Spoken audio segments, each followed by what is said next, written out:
My husband died 5.5 years ago, and David more or less took over my life.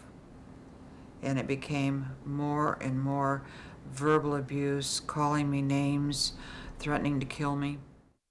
When Bob developed cancer, and then he eventually died, I was in another hospital at the time. I'd had surgery on my neck.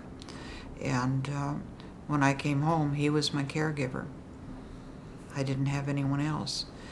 And he would leave with a friend and he'd be gone and I'd be left alone in the house. And I had a brace on. I wasn't able to get up and walk around. And I didn't get fed. And he'd have to take the brace off at night to unhook it. And he'd say, all I have to do is snap your neck and you'd be gone. He says, put you where Dad is. I had holes in my walls, and I had carpet was ruined. And since I have fallen back and he is back in, he put a screen up to the window and with it just stapled. And he says when he moves out, he will take that out. He has not hit my door, nor has he hit my windows. He still controls my life. I still don't control my thermostat or my air conditioning. That he just blows up if I do. Last night I washed a load of clothes and I dried them and I was through about 20 after 9 and he was angry at me because I was using the dryer.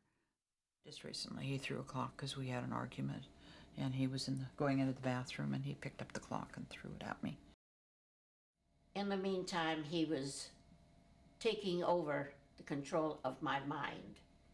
It got to the point where I felt about 2 inches tall. Anything that I wanted to do, I had to ask permission with my own money.